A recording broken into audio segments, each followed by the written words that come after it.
standing. There's no need for a car. I don't have one. I really don't need one at all. It's so easy to get around, quick and fast, and not too expensive. I think the transportation system here is one of the very best parts of living in Berlin today. If you can see the trees up ahead on the left, that is the site of the palace, so we are indeed almost there. We'll hop out for about 10 or so minutes. That should give us enough time to use the bathrooms for those who do. Norbert should be able to find a spot. Worst case scenario, he'll drop us off and come pick us up, but it's usually not too difficult to find a spot up here. Parking can be a little tricky when you're in a bus as large as this.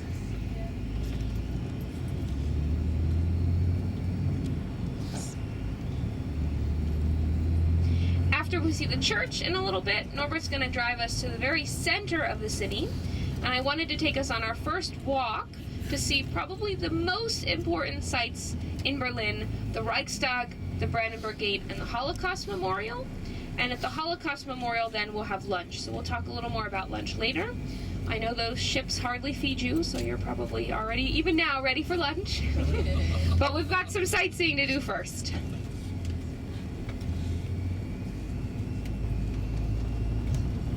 So finally, what I was talking about earlier is approaching us. The Charlottenburg Palace coming up on the left. The royal family's summer home, finished in 1699. Once the trees break, you'll get a good view. And Norbert's gonna find us a stop. Wie sieht's aus? Ja, gut. Yeah, okay.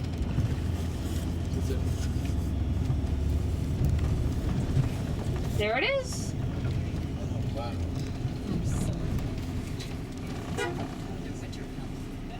We were going to pull up just behind this bus, but a car just stole our spot.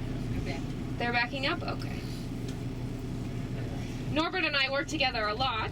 He's my favorite driver, so I'm really happy we're together today.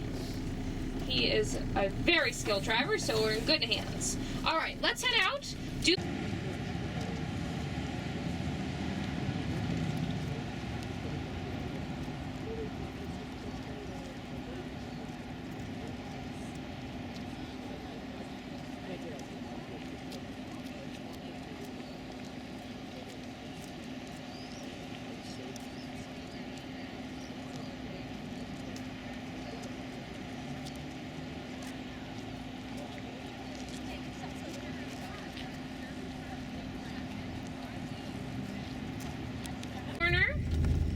You'll be able to see coming up on the left is a big clock tower.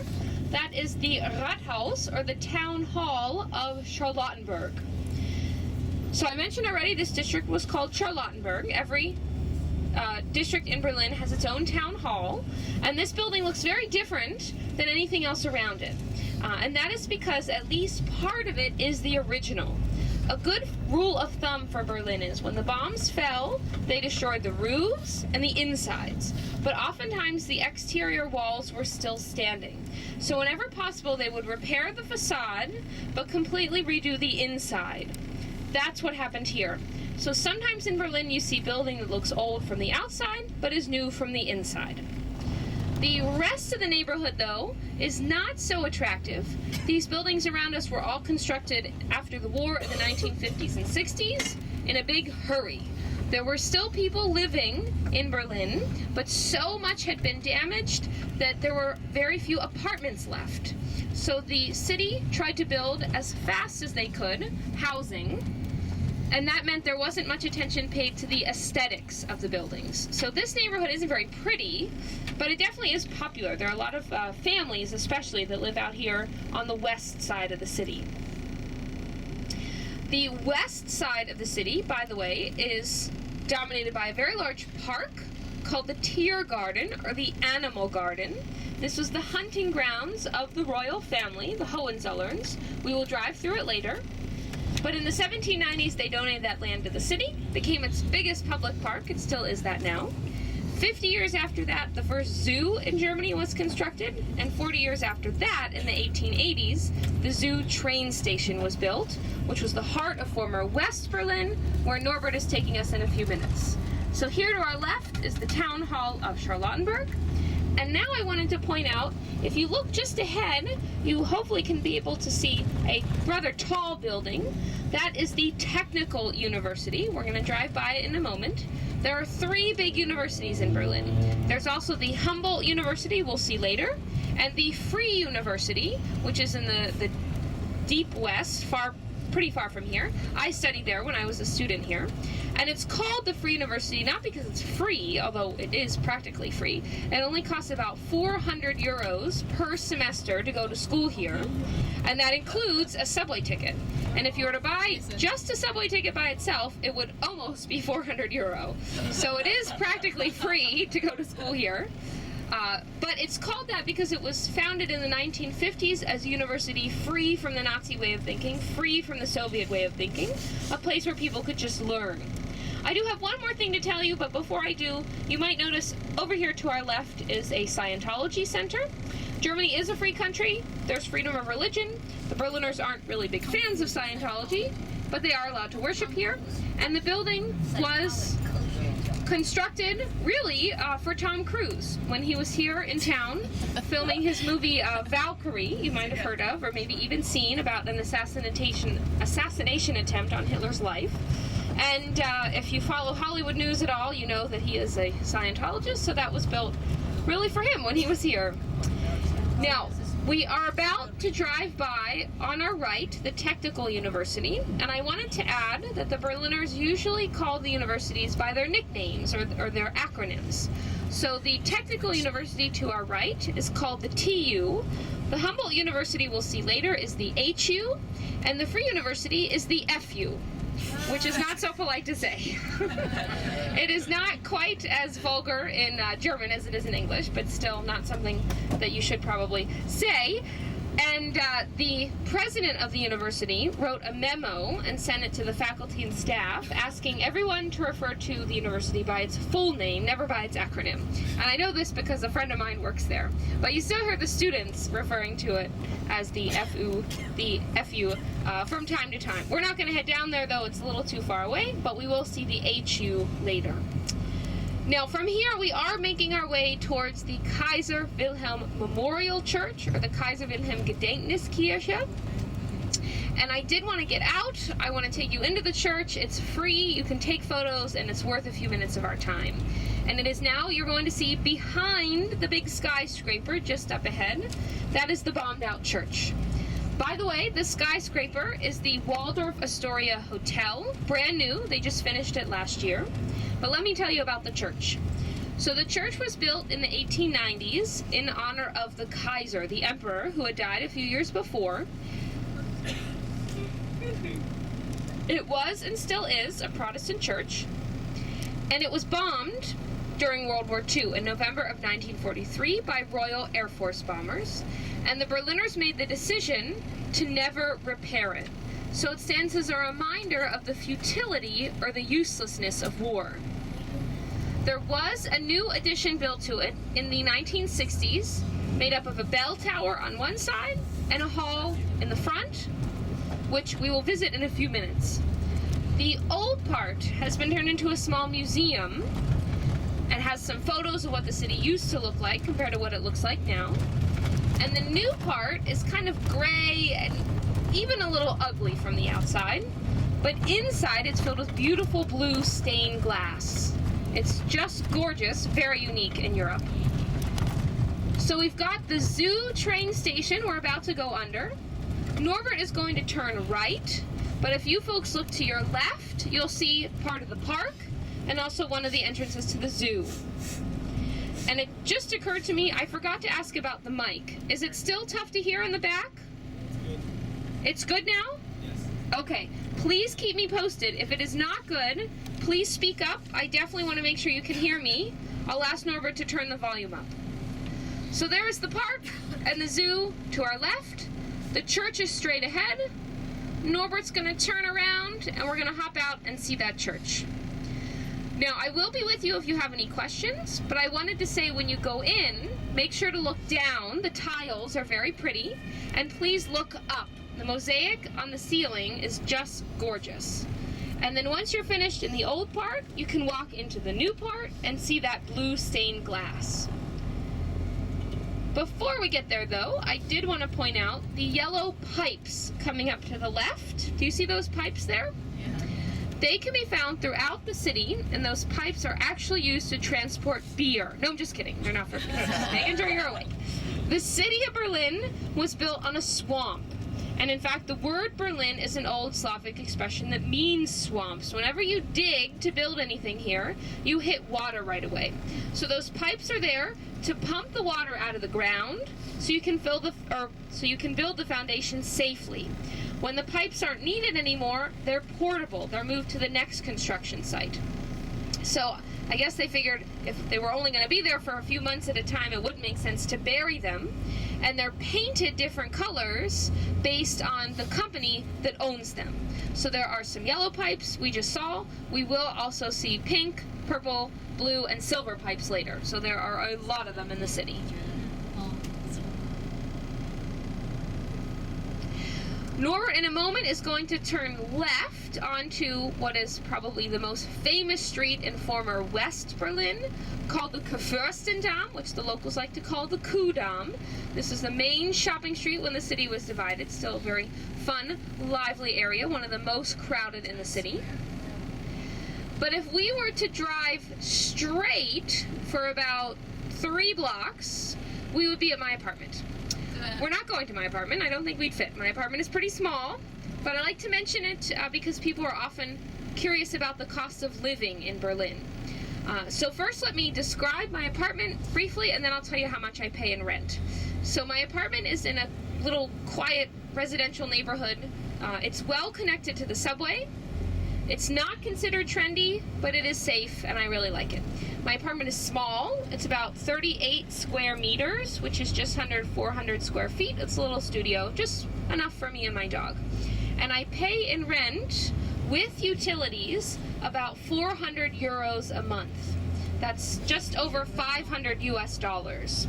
So the cost of living here is actually quite low, and there's a reason for that, but I'm going to tell you after we see the church, because now here we are, the Kaiser Wilhelm Memorial Church right in front of us.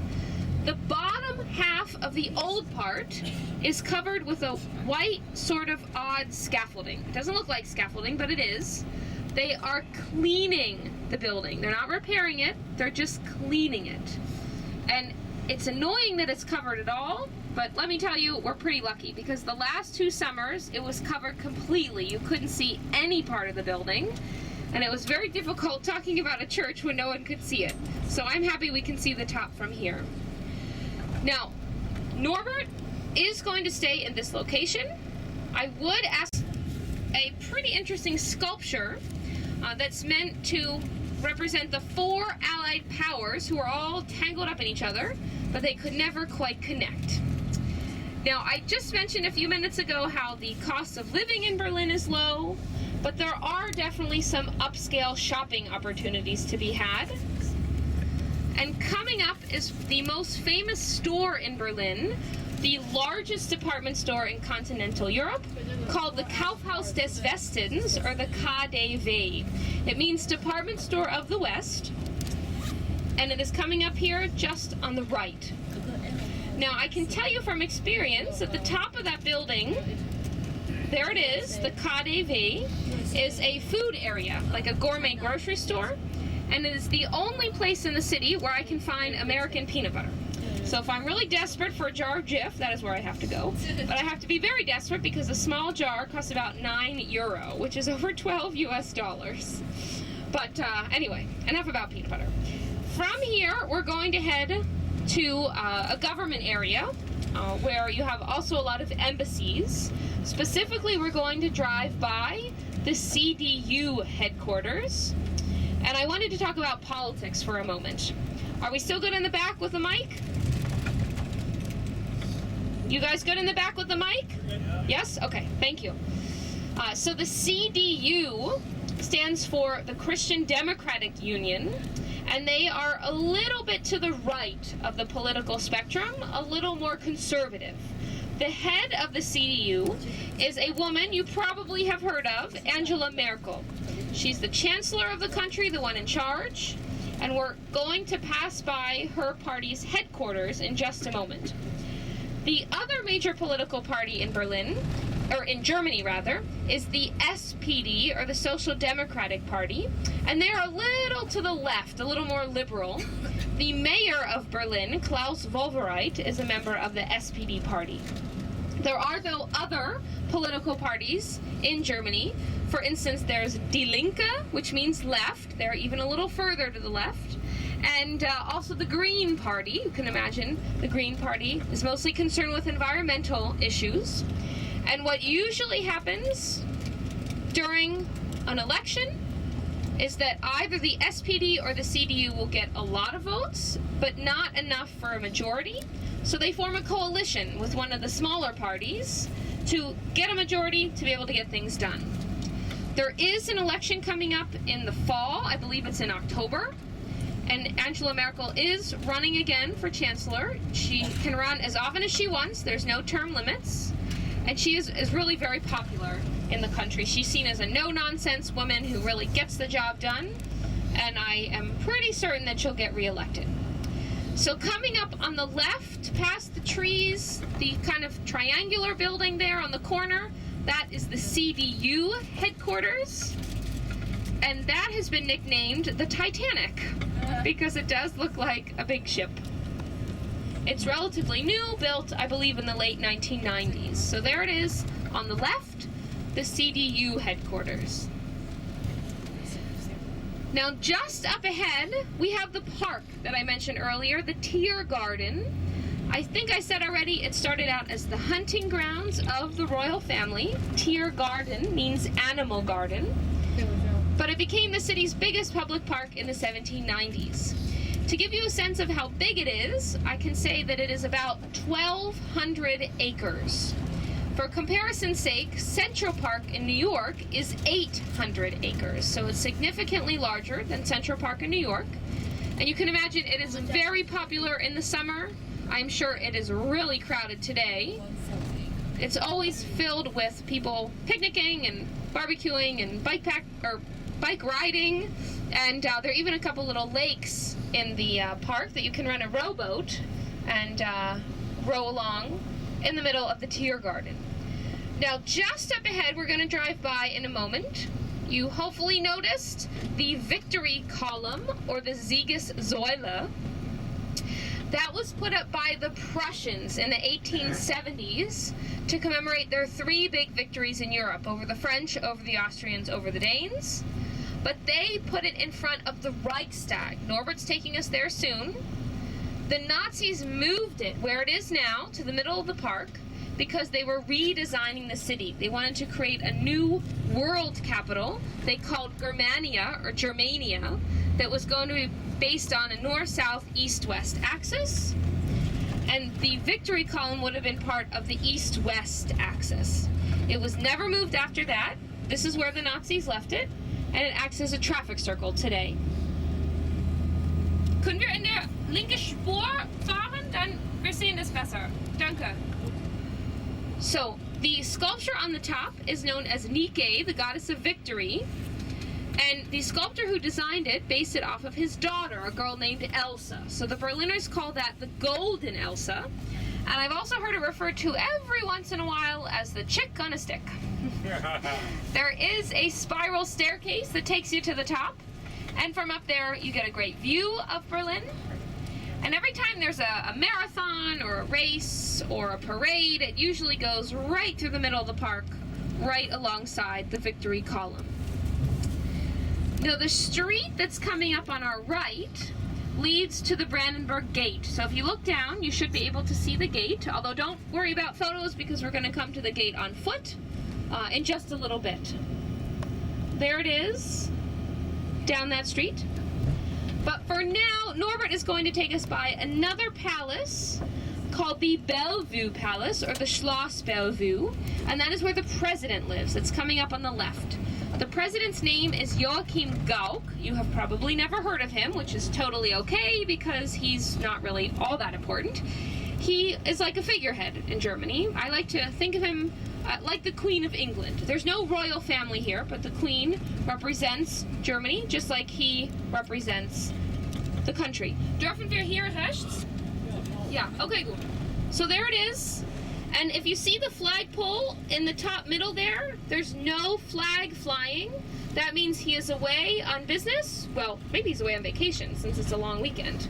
But that is where the president historically lives.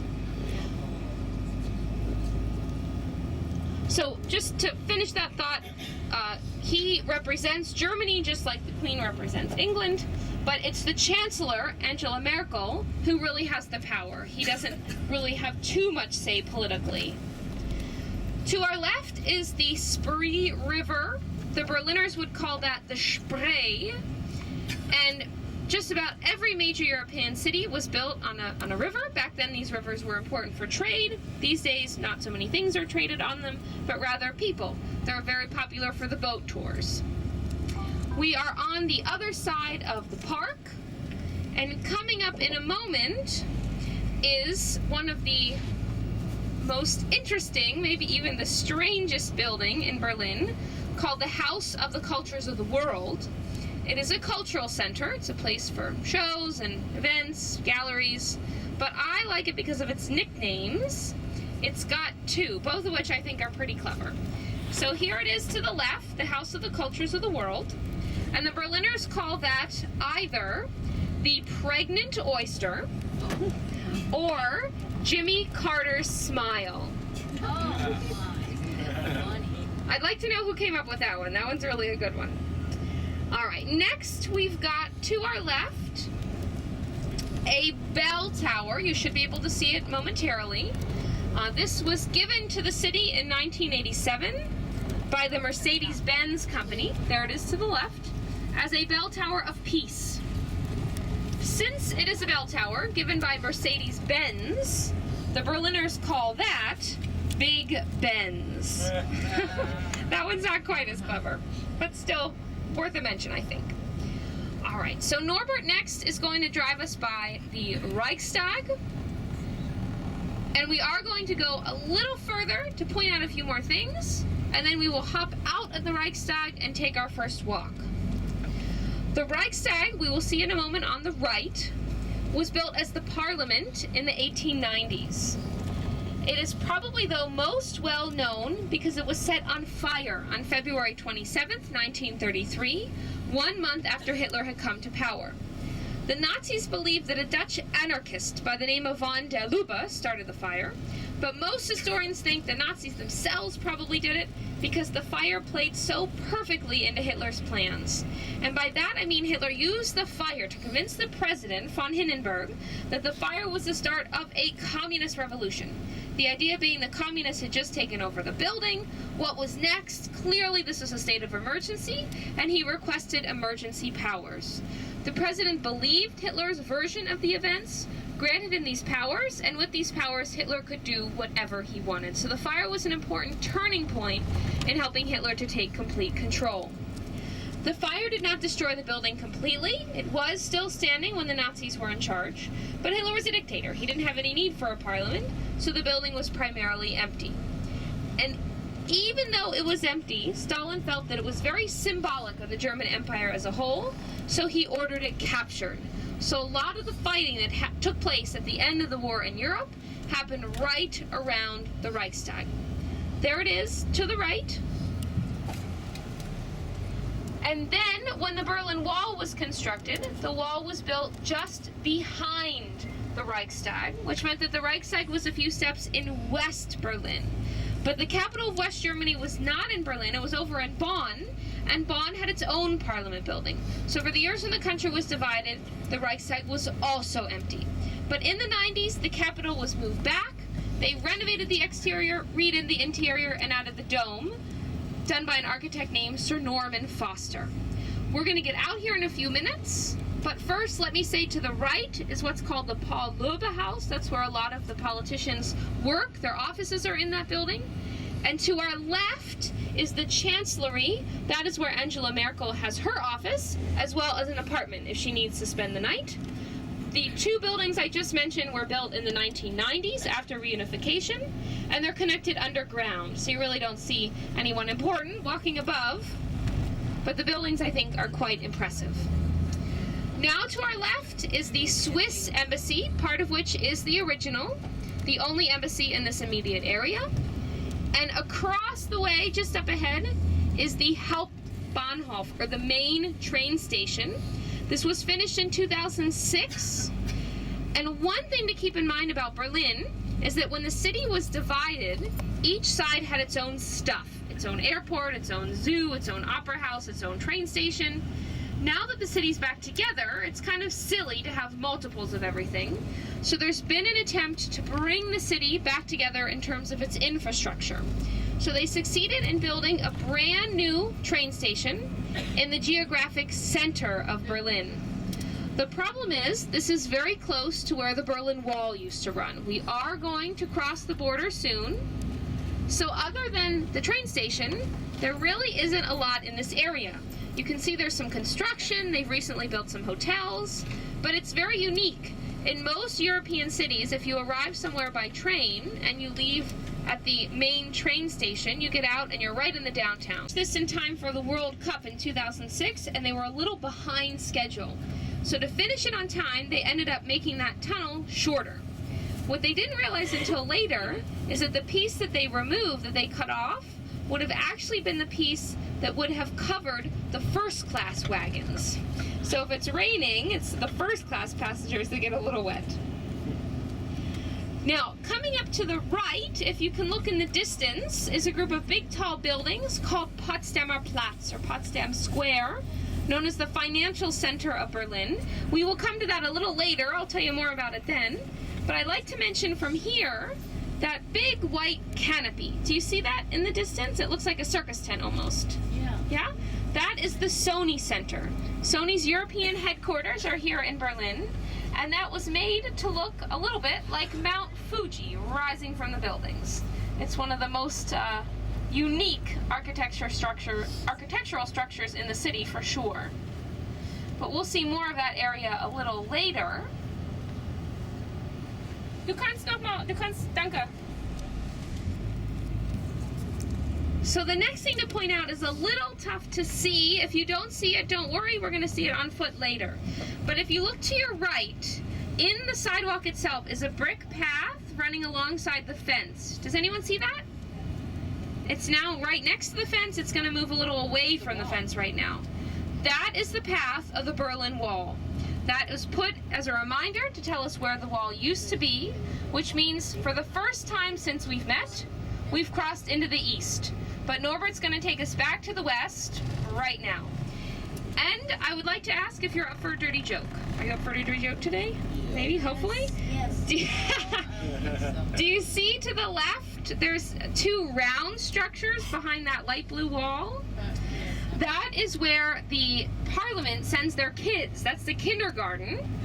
But because of its shape, the Berliners call that the tits of the government. It's the only dirty joke I have today, so that's as bad as it gets.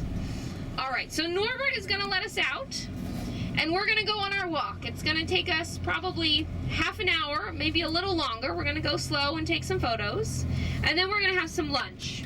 So we're going to be away from Norbert for probably an hour and a half. So anything you might need, please bring. Did anyone want the medium? Yes. Medium? 1, 2 mediums? Anyone go for the large? Okay. 1, 2, 3. Okay. Okay. So, and like I said, soda and such rather than get them. All right. The Nazis were building Hitler his bunker. To give you a sense of the scale, I can say the walls and the ceilings were about 11 feet thick, or 3.5 meters, made of concrete. So this was really a fortress underground. Hitler moved in to the bunker in the middle of March 1945. It's where he spent the last 6 weeks of the war, the last 6 weeks of his life. Now, he was not alone. He was joined by his girlfriend, a woman named Eva Braun. And at the very end, on April 29th, they got married. The following day, on the 30th, they both committed suicide. They had taken cyanide capsules, which Hitler tested on their dog, a German shepherd named Blondie, and the poor thing did die, so they knew they were effective. But he wanted to be absolutely sure he would not be alive once the Soviets captured the city, so he also shot himself in the head. Before he died, he found out what had happened to Mussolini. Mussolini's body was dragged through Italy like a trophy, and he didn't want that to happen to him. So buried for a while, and then around 1970 dug up, turned completely to ash, and the ashes were thrown in the Elbe River. So there's no final resting place of Hitler's body today. The Soviets did attempt to blow up the bunker, but it was too well built. They couldn't get rid of it. So instead they stuffed it with dirt, filled it with water, and they left it alone. The Berlin Wall ran very close to the site of the bunker, and not many people came that close to the wall. Eventually they all forgot about it.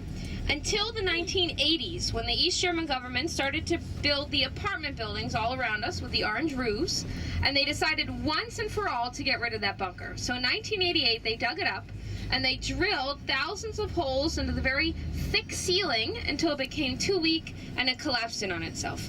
So if you were to excavate, it would just be a pile of rubble stacked high with dirt and a parking lot on top. So that parking lot is coming up in just a moment on the left. For a long time, there was no sign or marker telling us that that was the site of the bunker, and that was done on purpose. The Germans did not want it to become a neo-Nazi shrine. But in May of 2006, right before the World Cup started, they did put in a sign, which we're going to pass in a second on the left, and that sign then explains what happened here. And my theory about that sign is, this is it, the site of the bunker to our left, and the sign is just up ahead, that they wanted to show the world who is coming to the city for the soccer championships that the Germans do acknowledge the Nazi past. It's not something they hide from or ignore. But when they focus on this past, they want to put their attention on the victims, which is why behind us we have the huge Holocaust memorial, and in comparison to that, just a little sign over here in the corner. So the sign is just in front of the bus on the left side, and Norbert's going to drive by it slowly. So, wir können gehen, aber langsam.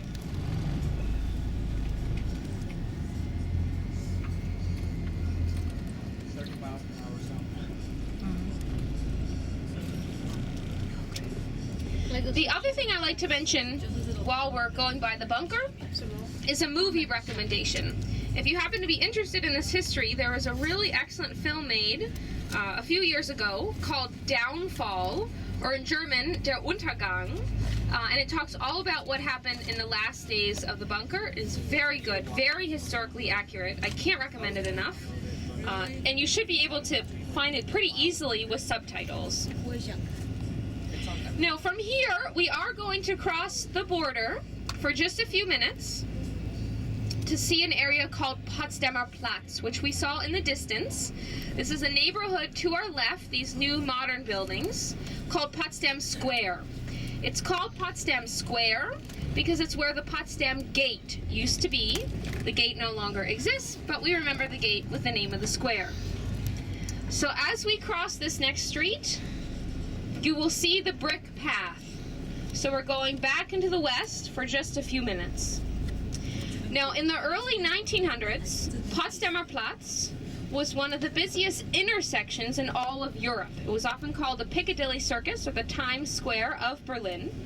And in fact, the first traffic light in Europe was installed here in the 1920s.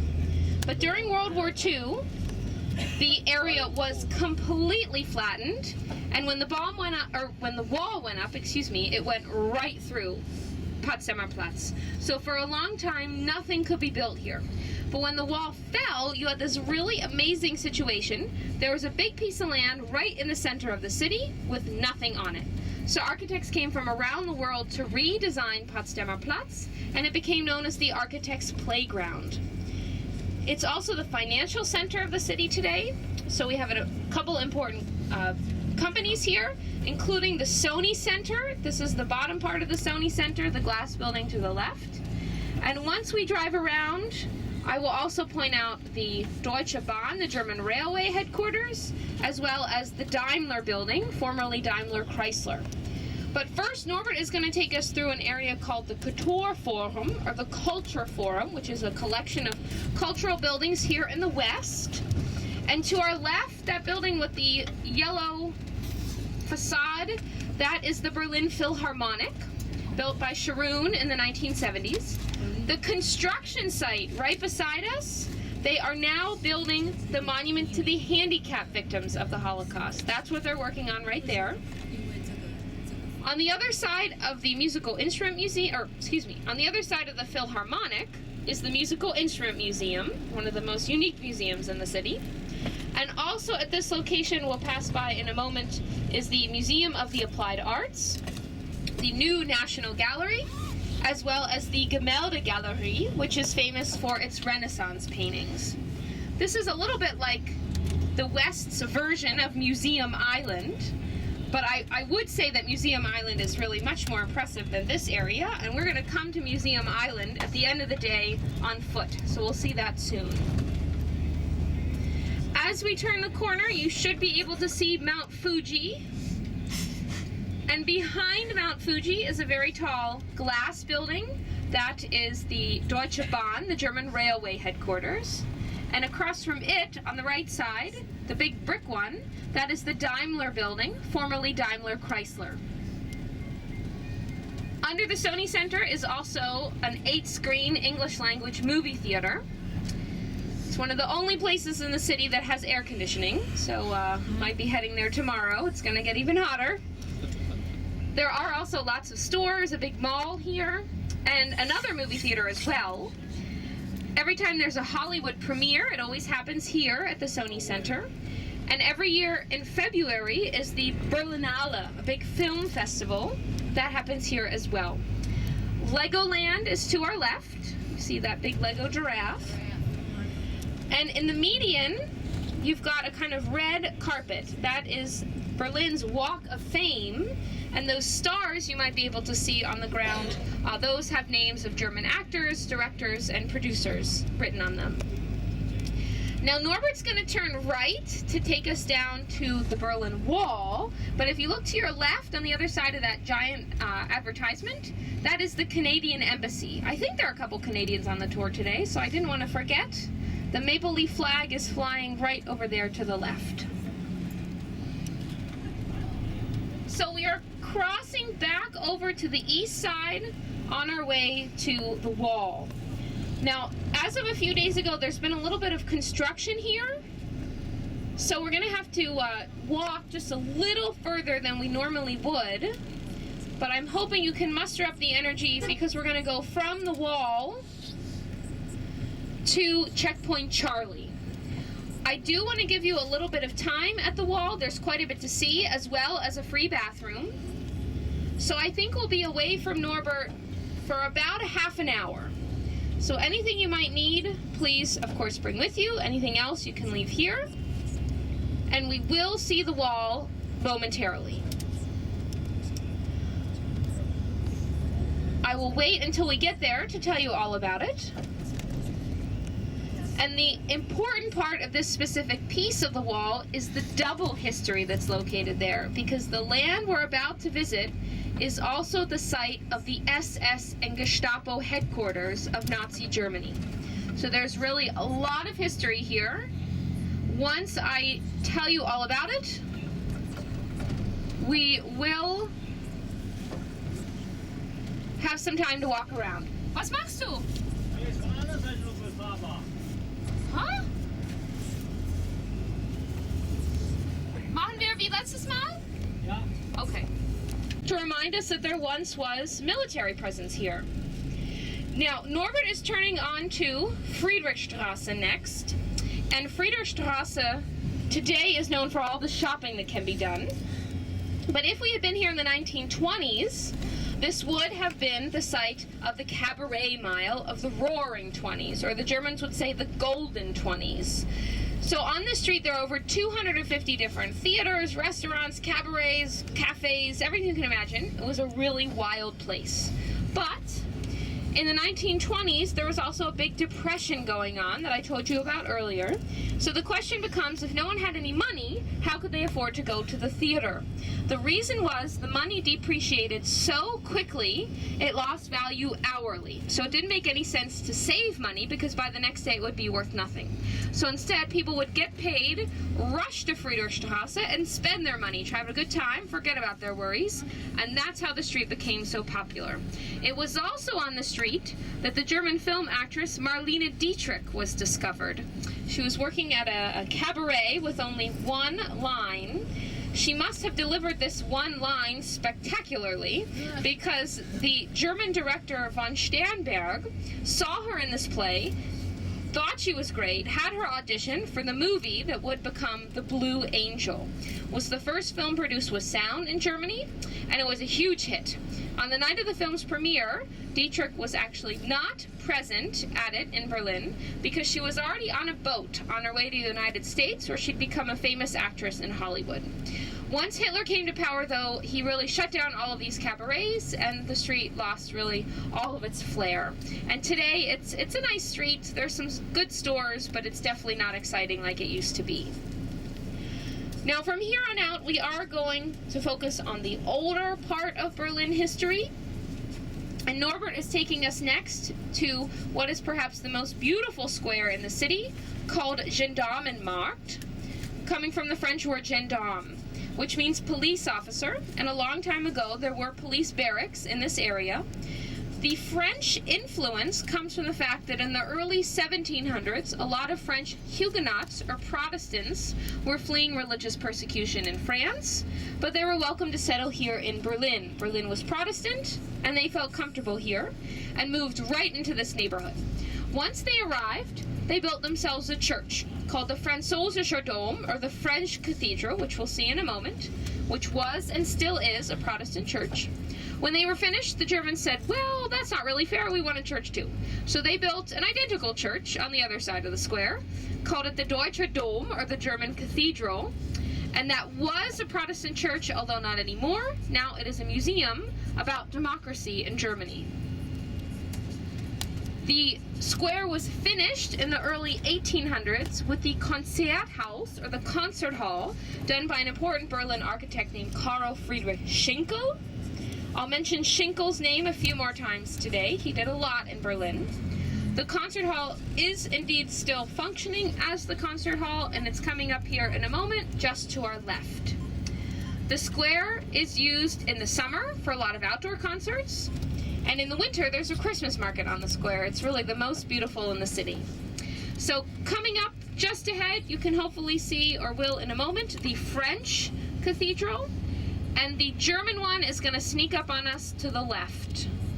You can see what I mean when I said they matched.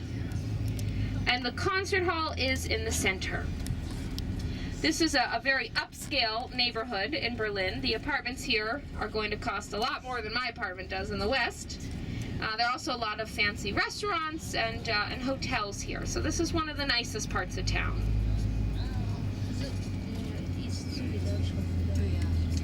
Now Norbert's going to drive us a little further ahead, and it's already time for our last walk. So I'm hoping you folks can find the energy to go one more time with me.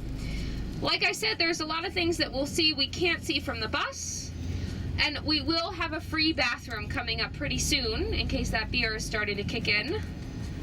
So we will use that in just a little bit. We will meet Norbert in about 40 minutes, half an hour, probably 40 minutes. So please do take everything you might need. Anything else, of course, you can leave on the bus. He's going to meet us at Museum Island. And from there, we'll drive one more final stretch together, and we'll end at the new synagogue. All right, here we are. We're going over the river to an area called Alexanderplatz, the heart of former East Berlin. Please do look to your left. In the distance, you should see a gold dome. That dome is the dome of the new synagogue, and that's where we're ending the tour. That's where Norbert is taking us now. Alexanderplatz then was named after the Tsar Alexander from Russia, part of the Romanov family. You'll learn about that when you get there. There were good ties at times between the Germans and the Russians. And we've got the church in front of us, the Marienkirche, and the red town hall now is to our right. The TV tower is also here. This area is known for a lot of shopping, and there's an important train station here as well. Now the last part of the tour, we're heading into the historic Jewish neighborhood. So I did want to end the tour by giving you some of the Jewish history of the city, including about the synagogue. We do know that there were Jews here right when the city was founded in the 1200s, but they came in big numbers in the 1800s. These were Jews escaping poverty and violence, coming from Eastern Europe and Russia, moving west. A lot of them went to the US and Canada, but many of them settled right here in Berlin. So at the very height of the Jewish community, there were about 180,000 Jews living in the city. This is the early 1900s. And at the time, there were about 3 million people in Berlin. So it wasn't a huge percentage, but definitely a large community that felt very safe. That number, though, was totally decimated during the war, and they think there were only about 5,000 Jews left in the city. Frankly, that there were even 5,000 Jews in Berlin at the end of World War II is pretty unbelievable. These were Jews who had survived by hiding underground, for instance. Almost all of them fled to the west. They didn't want to live under the Soviets after having just survived the Nazis, and that's where they stayed. That number then didn't start to grow until the 1990s. With the fall of the Soviet Union, a lot of Russian Jews are coming to Berlin and making this their home. So now the city believes there are about 30,000 Jews living in Berlin. So 30,000 compared to 5,000 is a big jump. But 30,000 compared to 180,000 is still a small fraction of what it used to be. It's a community, though, that I do think will continue to grow over the next few years. Now, one of the most important parts of the community is the new synagogue, where Norbert's taking us now. This was built in the 1860s in the Moorish style. It's very big, very bright. We saw that gold dome. You can see it from all over the neighborhood. And that was really to show the confidence the Jewish community felt living in Berlin in the 1800s. Before I go any further, let me just say this area is called Hackischer Markt. You can see there's markets here on Thursdays and Saturdays. It's a very trendy neighborhood. There are a lot of fun boutiques and restaurants and bars. This is one of the most favorite spots of the locals to come to hang out in. So the synagogue was also important because it was not destroyed during Kristallnacht, the night of broken glass. This was the first act of violence against the Jewish community during the Holocaust, but it was saved by a local police officer. He was able to get those Nazis to leave. He was saying the building was historically protected, and he miraculously was able to save the building. It was used by the Jewish community for another 2 years, at which point it was taken over, and the Nazis turned it into a storage facility for uniforms. Sadly, the synagogue was bombed during the war, and they have since rebuilt the front third of it. So it's a fraction of what it used to be. We will see it in a moment, and it's been turned into a small museum. There is a new part where services are still held today. It's a Reform synagogue. So our plan is, Norbert should be able to pull up here pretty close to it. If you'd like to hop out and take a picture, you absolutely can. If not, you will drive by it on the way back to the ship, so you'll see it no matter what. We only, though, have a few minutes left, so I wanted to say at the very end, first of all, thank you folks for coming with me today. I hope you enjoyed the tour, had a good time, learned a lot. Thank you. It was my pleasure. Oh, thank you very much. Thank you. Thank you so much. There's the synagogue maybe you can see sticking out. We'll jump out in a moment. I appreciate that applause. Thank you. I did want to say we're so grateful that you chose to tour with us at SPB Tours. And if any of you do happen to be active on Cruise Critic or TripAdvisor, we'd always be grateful for a mention. As Stefan said at the beginning, I do have questionnaires that I can give you. Take your time and fill them out. And you can give them back to Norbert when you're finished. I will be sticking around for a few minutes to hand out some water and the questionnaires. And I do know that both Norbert and myself would be very grateful for any tips, but certainly we hope you folks enjoyed the day, and we wish you a fabulous rest of your cruise. So there was a mention up here when John F. Kennedy came to Berlin in 1963. They got video about your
Okay,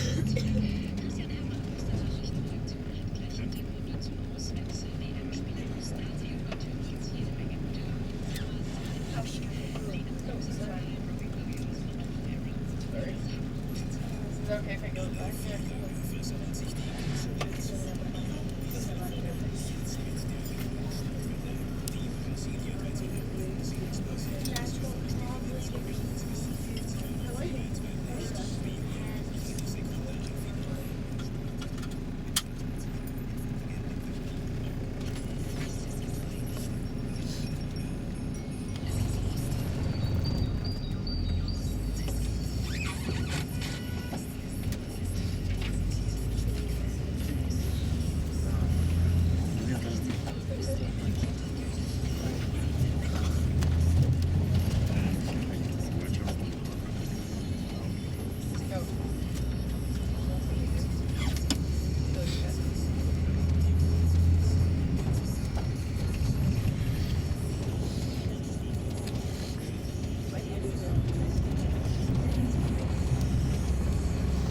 What is wedding mean in German?